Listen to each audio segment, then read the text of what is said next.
Toute souffrance mérite compassion, qu'elle s'exprime chez l'humain ou chez l'animal. Souffrance de ne pas savoir lire, souffrance du malade mental, de l'handicapé physique,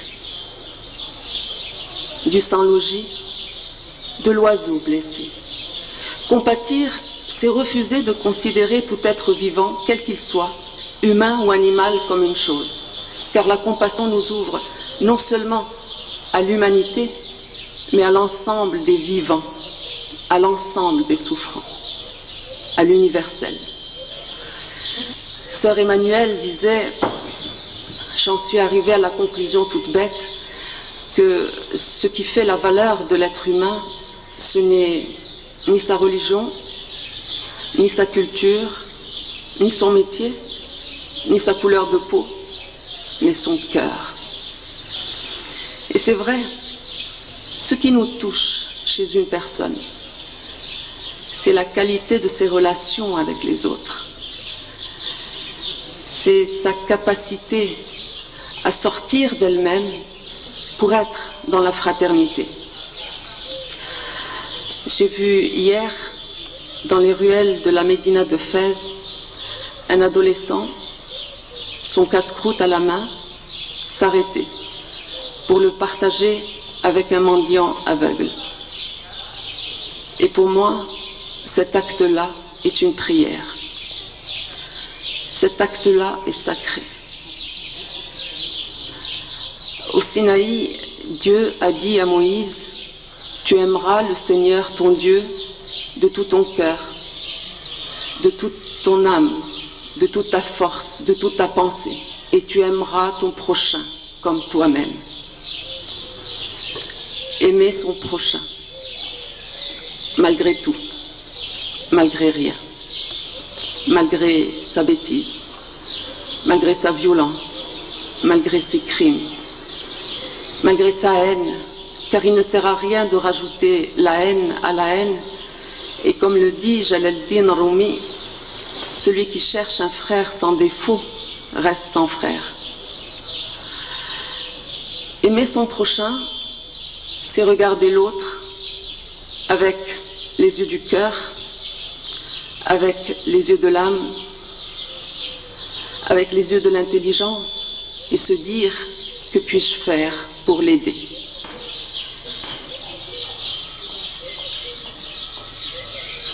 Que puis-je faire pour l'aider ? Et de cette question, tendue vers la compréhension, naîtra l'action. Et avec elle, la bienveillance. Car si on ne comprend pas la personne, on ne peut pas l'aimer correctement. On ne peut pas l'aider correctement. Alors comment faire ? Thich Nhat Hanh, un moine bouddhiste vietnamien, nous répond qu'il faut mettre en œuvre notre regard profond, notre écoute profonde et notre parole aimante. Et moi j'ajouterai, et notre volonté agissante. Notre volonté agissante pour faire, comme le dit Philippe Maillard, faire le peu qu'on peut. Pour passer du dire au faire. Pour passer de la désolation à l'action.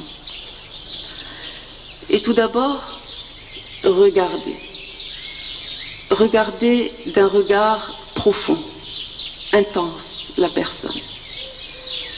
Et par ce regard, la reconnaître, la faire exister.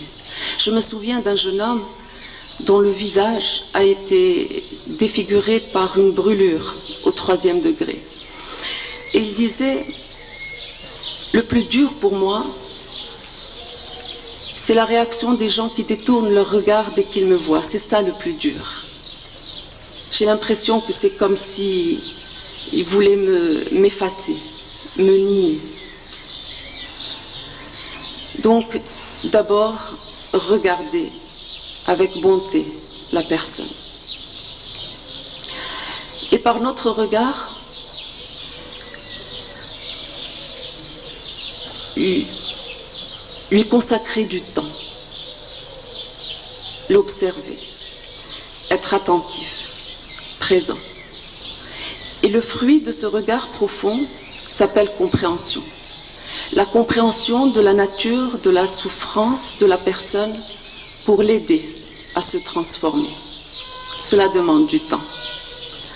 Avons-nous du temps pour aimer?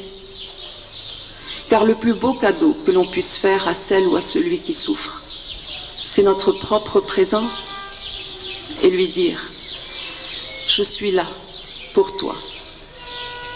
Je sais que tu souffres, c'est pourquoi je suis là, pour toi. Je suis là pour toi, et si tu souffres, j'ai mal.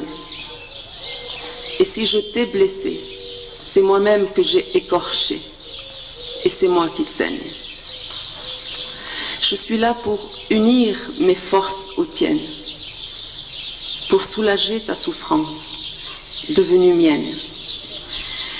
Et ainsi, en verbalisant l'amour, l'attention, la compréhension que l'on porte à une personne, et avant même de faire quoi que ce soit pour l'aider, la personne reçoit déjà un soulagement. Être là et dire qu'on est là par amour, par compassion, c'est déjà le début du changement, et parfois même du miracle. Et réciproquement, quand on souffre, il ne faudrait pas que notre amour-propre nous empêche de dire à celle ou à celui qui peut nous aider « Aide-moi, je souffre, aide-moi s'il te plaît ». Car dans l'amour véritable et dans la compassion, il n'y a pas de place pour l'amour-propre. Le regard profond est accompagné de l'écoute profonde. Et vous savez, dans le bouddhisme, on parle d'un bodhisattva, c'est-à-dire un être éveillé qui a la capacité d'écouter et de comprendre et de soulager l'être de sa souffrance. Eh bien, dans la vie quotidienne, l'écoute profonde, l'écoute attentive constitue une méditation où l'on peut cultiver le calme, l'attention préalable nécessaire pour soulager l'être de sa souffrance. Être là et écouter. Écouter sans interrompre, même si on n'est pas d'accord. Écouter jusqu'au bout, pour permettre à la personne d'exprimer sa vérité, pour permettre à la personne de se libérer de sa tension interne. L'écoute n'est pas simplement un acte de courtoisie, c'est véritablement une vertu qui permet la transformation de l'émotion, la haine, la colère, la peur, la jalousie, en un sentiment plus constructif.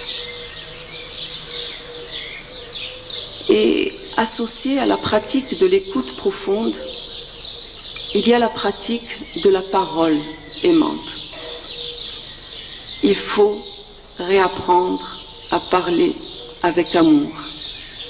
Je suis profondément convaincue que nous ne disons jamais suffisamment « je t'aime » à nos enfants, à nos parents, à notre époux, à nos proches. Et pourtant, que de blessures, que de tourments, que de souffrances peuvent être dissipées et magiquement volatilisées avec des mots d'amour.